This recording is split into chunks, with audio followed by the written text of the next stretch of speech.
Hello EFD squad and welcome back to Continental Club, where we discuss the hottest topics in European football. That's right, I'm back for 1 week and 1 week only. It's 2017 all over again. Our equipment's broke. I'm holding this very phallic mic. Paddy Van Straten's to my left. Michael McCubbin is also joining us. How the devil are you, gentlemen?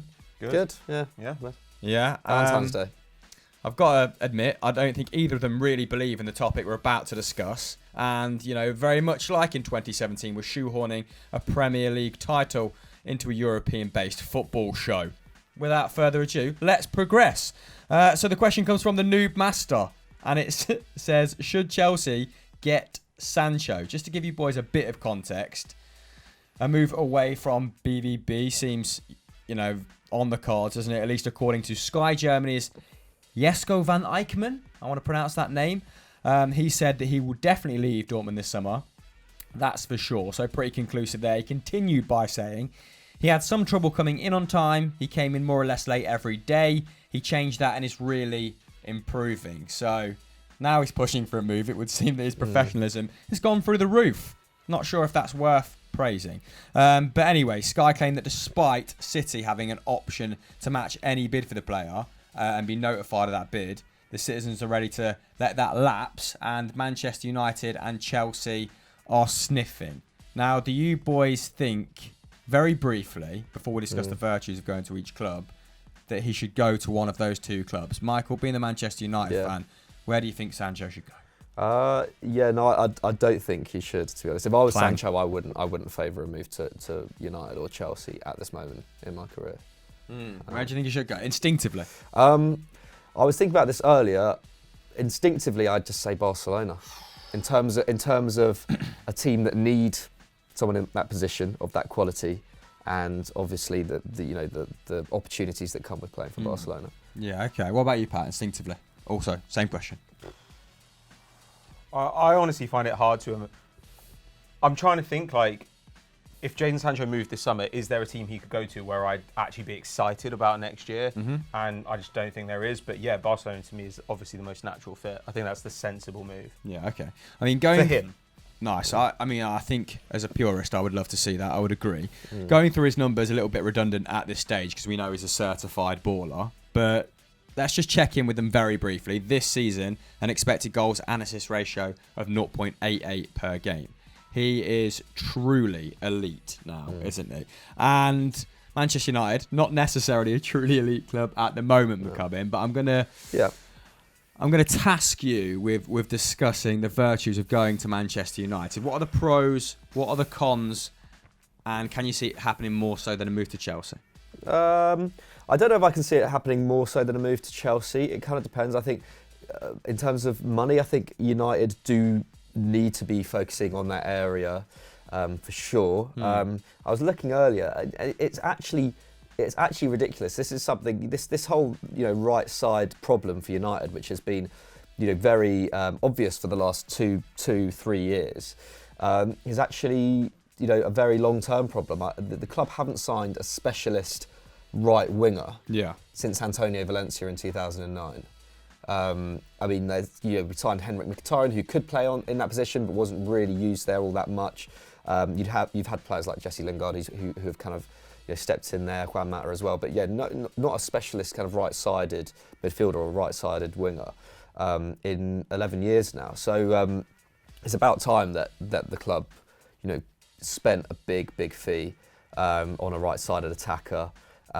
He'd obviously become an instant fan favourite. He'd instantly become probably a talismanic kind of figure, and he would get to play in what would be quite an exciting attack with Martial through the middle and Rashford on the left.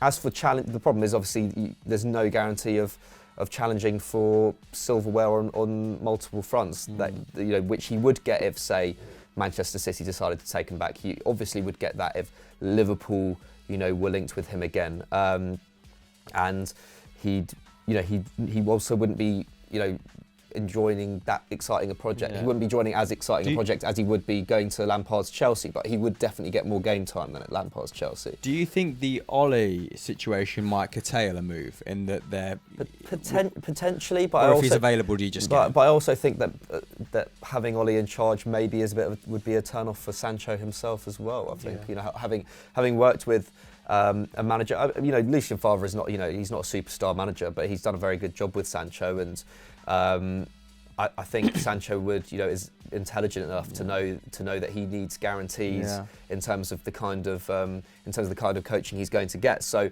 if, say, Pochettino were to go to United in the summer, as there have been some rumours recently, that might be a bit more of a turn on for Sancho. But as things stand, but he probably would need guarantees that Pochettino is coming in. When I say problem, I mean the uncertainties, right? Of course, of course.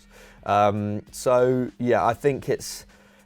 think United are actually quite a long way down the list of clubs I'd want to go to. Yeah. So biggest pro then is a definitive place in the starting lineup. I guess so. Yeah.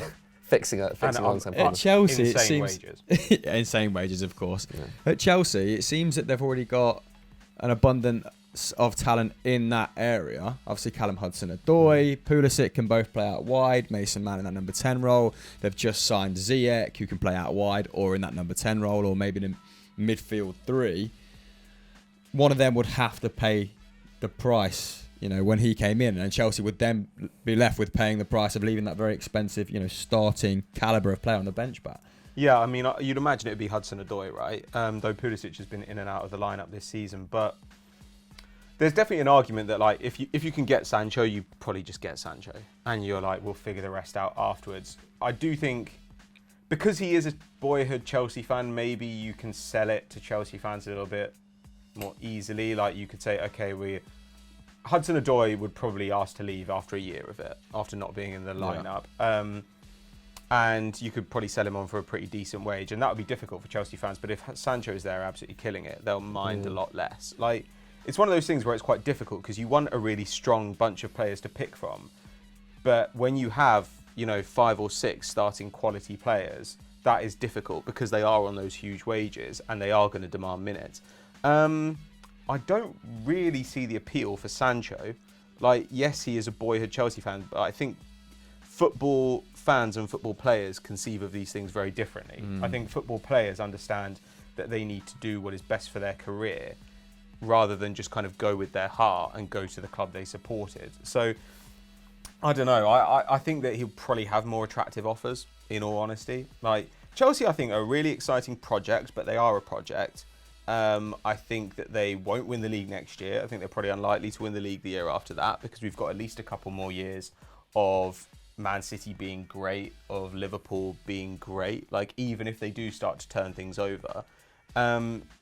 Chelsea, on the other hand, like, have very exciting young players, some older guys they need to get rid of. Like, there's still work to be done there, and they have struggled through the middle section of this season. Like, I think they'll be great in the long run, but from my point of view, like, Sancho going from Dortmund to Chelsea is essentially him swapping being on the outskirts of a title challenge for being on the outskirts of a title challenge just for more money. And I think that he'll probably understand that if he stays at Dortmund, he will get that move. Maybe not to Real Madrid because they're so stocked in these areas, but certainly Barcelona or maybe City or Liverpool do come back for him. Like, if Liverpool sells somebody, Sancho is kind of the guy you'd go for. Like, Werner might actually be a more natural fit, but Sancho is homegrown, he's 19, he's already world class. Like, you just get him and say, you know what, maybe we can have 15 years of this guy being one of the best attackers in the world. Like, I think you just go ahead and do that. Yeah, I think it is very much a sidestep, him going to either one of these clubs. And maybe even a little bit of a step down in that Dortmund guarantee Champions League football, and he's excelled in that competition. And he knows he's great there. Yeah, he knows he's great there. It's the not system like, is geared for players like him. Yeah, he doesn't know. Like, maybe I go to Man United and I'm under more pressure. Like, and the fans get on my back after a little while, and maybe they don't invest in the rest of the squad. And yeah, the defense has been pretty decent, but who knows? Maybe he looks at it and thinks, right, well, maybe if they sign me, it means they don't sign any midfielders, and Paul Pogba goes, and suddenly it's kind of like Jadon Sancho needs to make us title challengers. Like that. That's an issue. Whereas at Dortmund, everyone is completely happy with the way he plays. He plays exactly how he wants, really. And he is now one of the most highly rated players in the world, not just young players. So why trade that for uncertainty if you're not trading it for the possibility of titles? Yeah, he has become their guy as well, hasn't it? It's not just that he's excelling in that side. 25 goal involvements in 19 starts this campaign. I think the next highest expected goals and assists in the squad is Royce on 0.77. So he is their leading man, which might not be the case at either of these clubs. Champions League football isn't guaranteed. So let's entertain the idea that he actually, does a long game poly, does a pros and a cons list, and says, probably not worth me pushing for a move to Manchester United or Chelsea. He's on the phone to his agent. Where should he be pushing for a move to? You've both said Barcelona. Why is that? Starting with you, McCubs. They are just the best option right now in terms of. I mean, you could argue as well Bayern Munich and PSG as well, but I think Barcelona would be probably a more interesting choice. They've probably got there's a bit more of a, I don't know. There's more of a challenge there as well in terms of. I think the next 2-3 years we're going to see some really fascinating title races in La Liga. I don't know, obviously the prestige of playing for them and the fact that he can come in and really make a difference. Then you can go to Bayern Munich, and Bayern Munich are still okay. They've been challenged a lot this year, but they're still going to be kind of out and out favourites for most Bundesliga titles. I feel, especially if they were to get Timo Werner in as well. It's weird, isn't it? PSG, because obviously, like Bayern aren't that as an attractive a proposition as they maybe were a year ago when they were reportedly in for him. I mean, Hansi Flick is in charge. Doesn't quite carry the same weight as some previous managers. I mean, Kovac wasn't the biggest name, was he? And what other teams were we talking about? Barcelona, with Setien and the sort of uncertainty that's surrounding that squad of superstars at the moment. It's actually... They're not as appealing prospects as they were, 18 months, 2 years ago. So is it a case of striking while the iron is hot for Manchester United and Chelsea? As far as Barcelona's stock might have dropped a little bit in the last kind of 18 months, I still don't think that makes, at least footballing wise, I don't think it still makes a bigger difference to make them less attractive than Chelsea or United. For sure. I mean, like maybe if he wanted to go back to, maybe if he really wants to go back to the Premier League, then fair enough. Maybe United would be able to offer better wages than Barcelona, but footballing wise, I think it just makes sense. It looks like I just don't see really a future for Ousmane Dembele now at Barca. I feel like they're either, I think they might keep him on for one more year and then sell him in the summer of 2021. Unless he does come back into full fitness and can get back, find his best form, I feel like that's I don't know. It just seems a bit sad, that situation. So there is a gaping hole on the right at Barcelona, and it just feels like the right fit. At least if they're going to persist with a 4-3-3. I know. Obviously, Setien's like to play with 3 at the back and 5 in midfield. In which case, Sancho maybe won't be so suited because he'd have to be playing a wing back role. But I think if they were to offer him the money, they would probably guarantee him a place in a 4-3-3. Yeah. Do you think this is dependent? This theoretical move to Barcelona is dependent on them shifting some big superstars first, as their squad, too packed full of players that kind of don't want to be there or aren't enjoying their best spells at the moment. In Griezmann, in Dembele, like you said, in Coutinho. Does a transfer merry-go-round have to happen before that's feasible? Probably. I don't feel like Barcelona can afford Sancho without getting rid of probably Coutinho, and I mean maybe not Dembele, but if they were, I think they'd have to offload Coutinho this summer, wouldn't they? In terms of the kind of outlays they're about to embark on in terms of the stadium and everything. I want you to go full Rain Man, Pat, and just be like, okay, would Chelsea be better, going for Coutinho if Sancho was to go to Barcelona? Would Bayern come back in if Man City stick with Leroy Sané? Would he come back in for Hudson-Odoi? Sorry, if Leroy Sané stays at Manchester City, and does that leave an opening for Jadon Sancho at Chelsea? Like, what moves can you conceivably see happening, or what do you think would just be the most fun set of scenarios? Coutinho is a little bit of a difficult one because I'm not sure that anybody is really looking for like that attacking midfield player. Like, I think if they had been, then we'd have seen James Rodriguez move a little bit earlier. And don't get me wrong, like Coutinho is a little bit more versatile in that he can play on the left, but that's not his best position. to my mind. I mean, really, for me, if I were agitating for a particular move, and I was Jadon Sancho, I would 100% go for Liverpool. Like, I mean, Liverpool and City are pretty much on a par to me. Because they're in a top league, they're going to pay you big wages. They've got chances of trophies, like every trophy, and they've also got top managers. Whereas the knock on Barcelona is Setien. The knock on PSG is that they're not in a particularly exciting league. The knock on Bayern is that right now they're not a particularly attractive prospect, both because of manager and the state of the league around them. Whereas Liverpool and Man City, you're going to play for one of the best coaches in the world, and I can see a role for you. The thing about City is Bernardo Silva hasn't played that much this season. Leroy Sané, even when he's fit in the past, has often been benched for long periods. Gabriel Jesus gets benched for periods. Like, you're not going to play every single game at Man City. It's just not going to happen. And even if you did, when people look to give the ball to somebody to do something, that player is always going to be Kevin De Bruyne.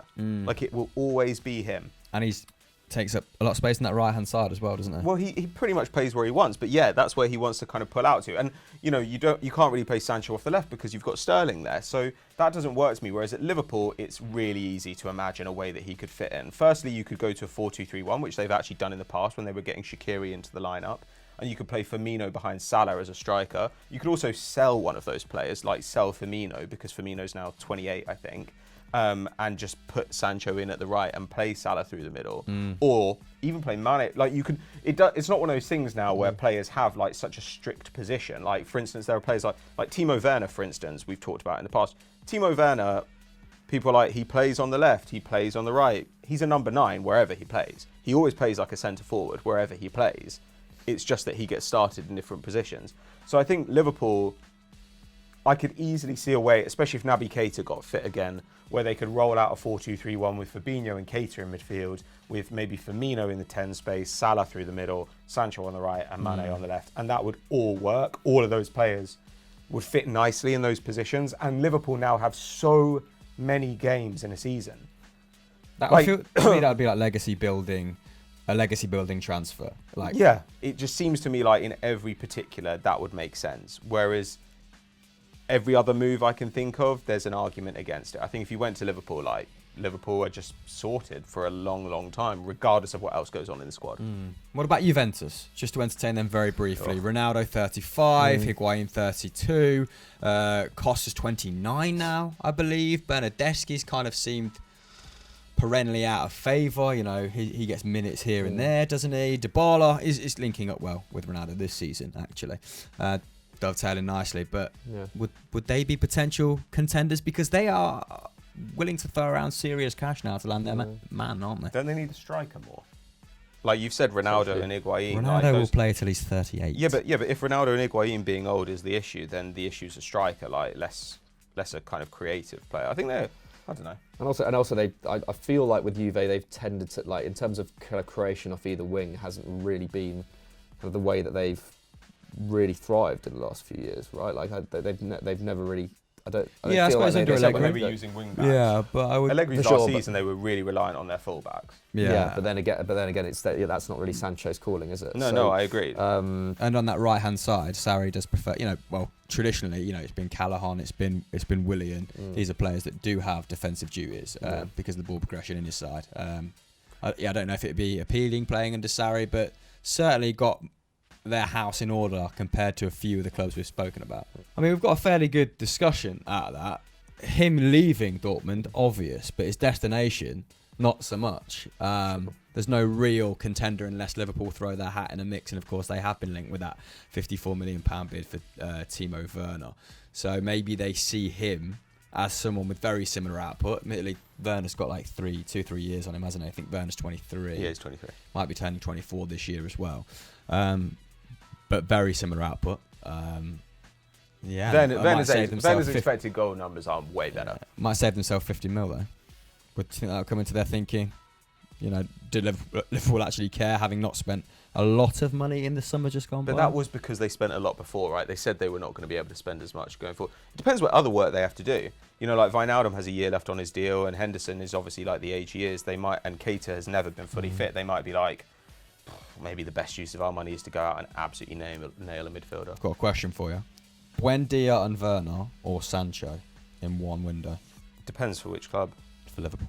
For Liverpool, I mean, it's a tough one. That is a tough. Sancho's got to be more probably expensive than Sancho. both of them together anyway, isn't he? For Liverpool, probably Sancho. But for Liverpool, Sancho. Right. Okay. Definitive answers now. We've had a little time to think about it. Do you still think Barcelona, guys? I'm going to say, but I'm still going to go with it. Yeah. Why not? Barca. Yeah, I think Liverpool. Where will he feasibly end up? Chelsea. Will he win a league title? No. Moving on to quick fire questions. Before Tamish Bahal kicks us off, then if you're not subscribed to EFD, click that button as displayed on screen now to never miss an episode of Continental Club. The question in hand, gentlemen, at hand even. What are your Champions League predictions and are there any potential upsets? But before you interject, we can actually hear from some of our fans on the matter. Liverpool's biggest weakness before the Champions League knockouts is the depth. Liverpool's depth isn't as good as other top teams, so an injury for a player like Virgil van Dijk, Trent Alexander-Arnold or Andrew Robertson could cost Liverpool their Champions League hopes. I think the biggest weaknesses for Liverpool in Champions League this season would be the fact that Dejan Lovren and Joel Matip are not good backups for Gomez and Van Dijk. And if I do worry that if Van Dijk and Gomez do drop out through injury or fitness concerns or anything like that, Lovren and Matip just aren't at the level to be dealing with PSG, Real Madrid, Barcelona, who obviously are at a decent level this season. Maybe less Barcelona. Last season, we were really lucky with very minimal injury problems in the second half of the season. That's what allowed us to put Manchester City until the final day of the season, as well as win the Champions League. Now, this season, it might not be as challenging because we're 22 points ahead, and that may allow us to focus on the Champions League more. But I believe the fans will want an undefeated season, and that's why Klopp still has to perform well. So a lot of chatter about Liverpool there. In your opinion, Patrick Van Straten, are they the team to stop in this competition? Because I think Manchester City are still the bookies' favourites. I mean, I think that Liverpool and Man City, there's like nothing really between them. Like despite the way the league's gone this season, especially with Laporte back now for City. I also think that Atletico Madrid, I think Liverpool will go through, but Atletico Madrid are not a team they'll particularly want to play. Yeah, set up nicely, isn't it? Yeah, if Atleti can like stand firm and break away, which they are, incredibly good at. Liverpool's defence has not been as amazing this season as it had been before. Like I do think that's, and they've had some bad performances recently, like against Wolves, for example. I think that is, I don't know, it's possible because Atleti also specialise in this. Like we say that Liverpool is so hard to beat over two legs, but Atleti are pretty amazing at grinding out these results, and it doesn't take that much of a freak occurrence, like a goal from a corner or something, for it to get quite dicey. So if the fan questions roughly translate to how do you stop Liverpool, we actually might see it in the next tie. With Atletico Madrid, they might provide the perfect blueprint. Well, we're gonna see them attempt what we imagine you would attempt. Like whether that comes off or not, like there are loads of reasons it may or may not come off. That's probably what you do. As for the round of 16 overall, I actually think that I basically agree with the favourite in every matchup, assuming that the favourite in Tottenham-Leipzig, which is according to all the bookies, is Leipzig. Like I think that would probably be a surprise to like Premier League fans because they just assume Premier League clubs are great and other leagues are terrible. But Leipzig are really, really good. Spurs are pretty mediocre. Spurs are perfectly capable of doing them again because they have people like Son, and Bergwijn now as well, and the midfield's outrageous. But I still look at Leipzig and I think Leipzig are absolutely rolling. They have probably the form striker in the world right now. They're just, I don't know, like Leipzig are difficult. They really are, and I don't. Yeah. And do we think that latter day Mourinho's defence is up to containing Nagelsmann's attack? I'm not particularly sure. Out wide, right, with Sabitzer and Timo Werner. I can see them unpicking them, from the outside coming in, which is kind of where Tottenham have struggled, right, in the full-back area. The full-back areas. So yeah, that is going to be a really, really interesting lineup. I was trying to think while we chatting there. The last team that struggled, the Liverpool struggled against, maybe Sheffield United. They had problems against Wolves. They had issues with Sheffield, I guess. But Wolves was the one where they came away from it, and I thought, how did they win this game? Like I thought they were actually second best against Wolves. Yeah, well, I suppose Atletico Madrid are kind of like Wolves on steroids, aren't they? Right. Let's come over to Michael McCubbin. Yep. Same question to you. How do you stop Liverpool? And who are your favourites for the Champions League? I mean, I think we probably covered how to stop Liverpool fairly comprehensively there. But I think favourites. I think it's got to be between Liverpool, I guess, and whoever wins out of City and Real Madrid. To be honest, and PSG as well. I'm actually backing PSG. To be fair, I think they've got. They don't have two. They've obviously got the kind of easiest schedule in terms of the league out of all the favourites, which doesn't necessarily facilitate a good Champions League run, as we've seen with them in the past. Sometimes that momentum that you carry in the league, if you're needing to win games week in week out, can psychologically benefit a Champions League run. Depth though for them this year, yeah, massively, massive issue. Not an issue, sorry, like as in a it's plus, yeah. yeah, a massive plus for them. And Neymar coming back into the mix as well. I think there's a 10 we're putting out this weekend where I kind of argue that essentially with Neymar in that team they are the favourites, because just that attack of Icardi, Mbappe, Di Maria and Neymar is I just don't think Di Maria's been great. I just don't think in terms of the form they've all shown this season. Sarabia as well. And Sarabia coming in, like you said, the depth's massive, there. and the fact that they have arguably a more combative midfielder than they've had in the past, definitely. which can sweep up, that will avoid those kind of freak results like Man United did in the last 16. Remember, like Neymar wasn't present in that game as well. So I just feel like PSG have more of a backbone now than they did, and they have a player who's been injured for quite a lot of the season coming back and in really good form, and arguably the second or third best player in the world right now.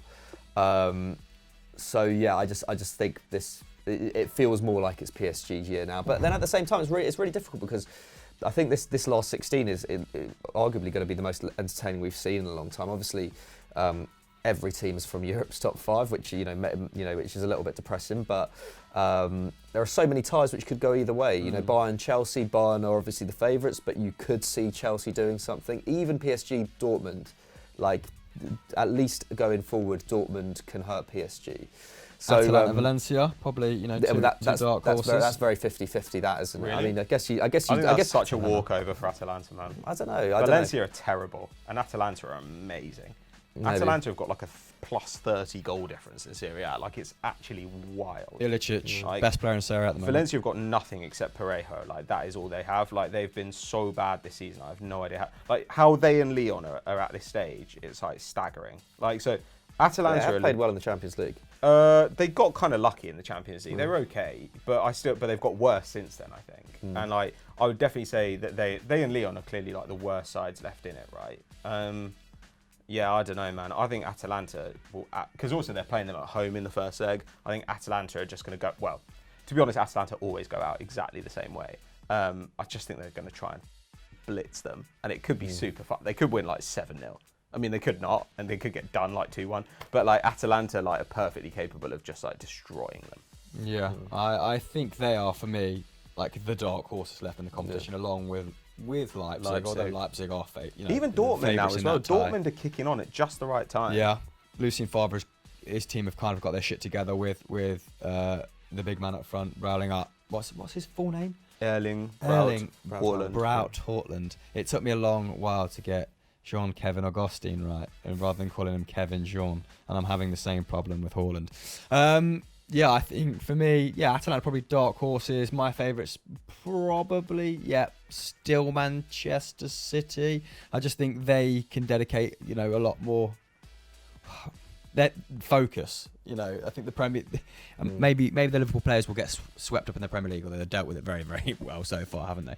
They've got to also, like, if Liverpool had lost a game by this point, they could start resting guys in the Premier League. But because they've got a shot at being invincibles, they've actually still got to go really hard in the Premier League. In a way, it's this weird catch-22 where they're kind of like, oh, we've got this shot at winning the Champions League and the league unbeaten. But as a result, you're kind of diminishing your chances of doing both of those things because you've got to go for both of them. If they just lost a game over Christmas, then they'd be like, who cares? Like, we're just gonna like we're gonna win the league, and we're gonna put all our resources into trying to do a double. Now they've got to kind of keep rolling out like the best players, or they're gonna have to play like Lallana in midfield or something. They're gonna have to rotate quite a lot.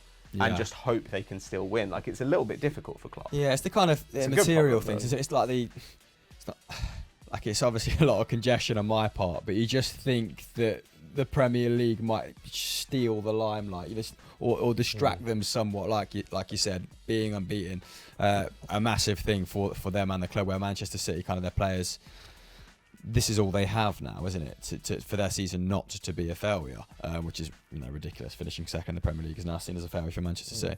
Okay, so did we discuss all of our favourites? I think Manchester City. Give me your dark horses as well. Are they aligned with mine at all? Dark horses. I'd say Leipzig or even Spurs. To be fair, like either one of them two could be dark horses. Spurs obviously were last season. Are weaker this season than they were last year.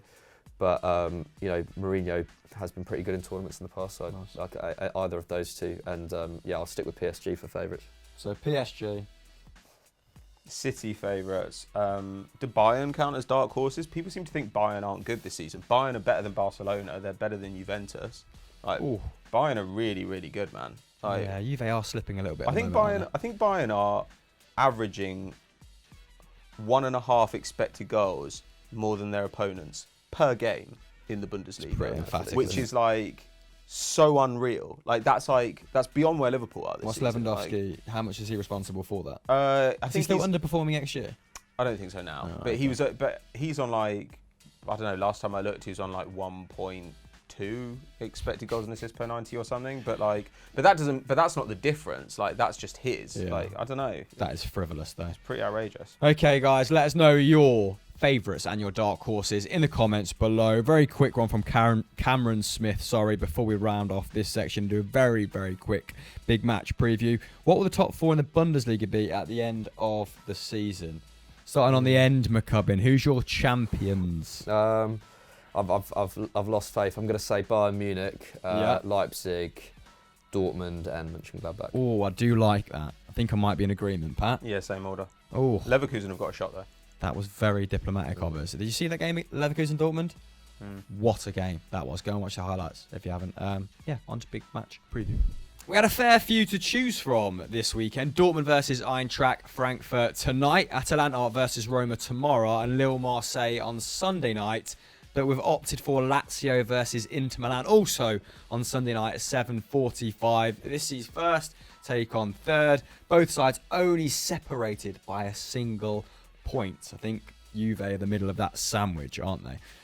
Gentlemen, where do we see this going? Starting with the home side, Lazio. Are they just Champions League good, or are they potential champions good, Pat? I think they're the fourth best side in Serie A. I don't think they're as good as Atalanta, though they're 11 points ahead of them. They're not as good as Inter or Juve.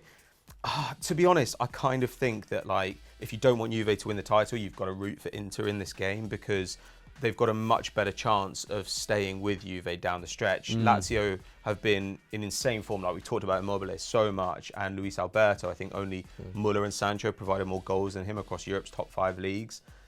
But are you expecting them to fade away? Well, it's more that given how amazing those guys have been, and they still are only in third, they would have to be even better to get them up to the title level. And I just don't think that's that. I think that's literally impossible. Like, they're performing at a ridiculous level. I mean, they've been on an insane run. Caicedo's been good as well? He's been fine.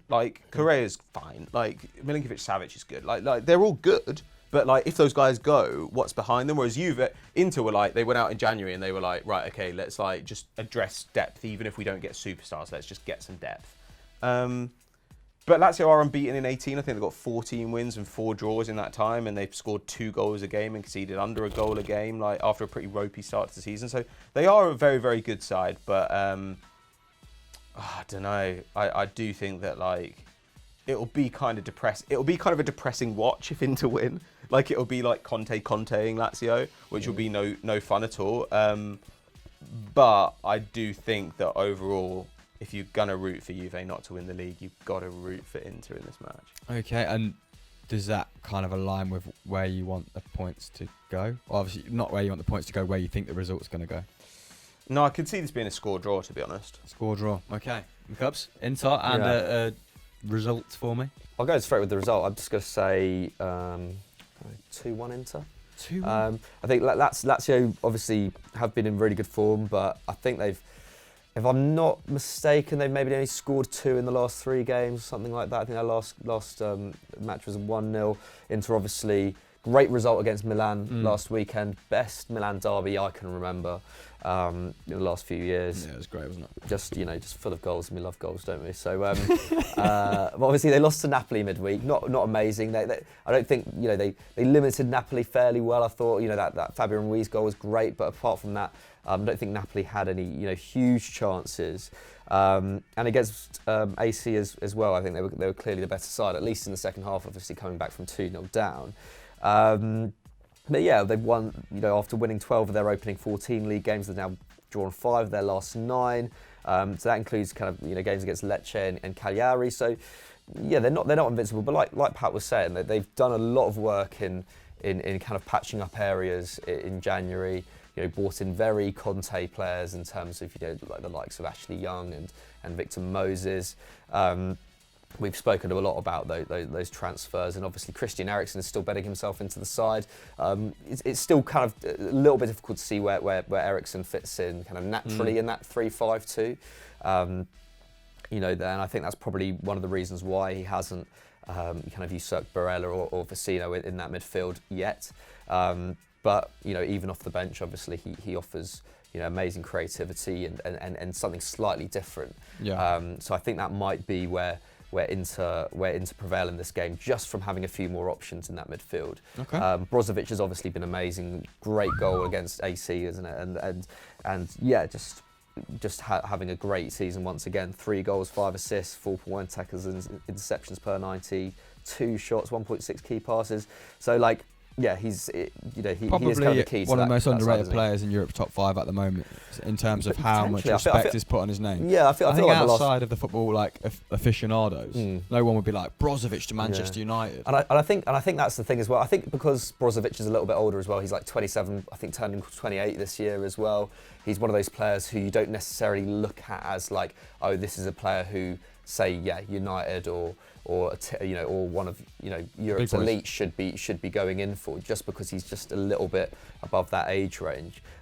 Whereas I'd happily take him at United personally. I've been saying it for a while, but yeah, you would. But yeah, so I think that might be the difference in this game. Yeah, fair. Just that's slightly more options in that midfield. Fair. So we've got a score draw from Pat, 2-1 from you in Inter's favour. Oh, I forgot to say as well though. The one thing where Inter could get done though is that if Handanovic doesn't make it back for this game, which I expect he won't, Padelli has been quite suspect. Okay. Made 2 mistakes against AC Milan, so yeah. So keep your eye on that situation. See what arises from that. I'm going to go for a Lazio win. I know what you said about it being depressing for the league, if they do, but I think Inzaghi's men have been very impressive at home, haven't they? And I think they're well matched to take on Inter. Yeah, there's a lot of players who are very, very good at kind of picking up in between the lines, and that's maybe where you can get at Inter a little bit still. I'm going to go 2-1 to Lazio. Let us know your scores in the comments below, and what teams you'd like to see us cover on the Big Match Preview in future weeks. Right, that's it, gentlemen. Let's wrap this up, this makeshift episode of Continental Club. What else have we got to plug? I was about to pass you the mic then. Do you want to say it into 2 mics? No, I'm good. Okay. The podcast is obviously out. It comes out every Thursday. Make sure you subscribe to Extra Time, and that episode will appear in whatever app you use, I guess. I normally tweet it out as well on a Thursday. McCups? Journeyman? Journeyman, if you haven't watched it already, Journeyman went out last week on Football Daily. We went to Bury, quite a comprehensive running down of what the hell happened to Bury FC and how the fans have responded. Bury FC on Euro Football Daily. I absolutely love it. The absolute scenes. Goodbye.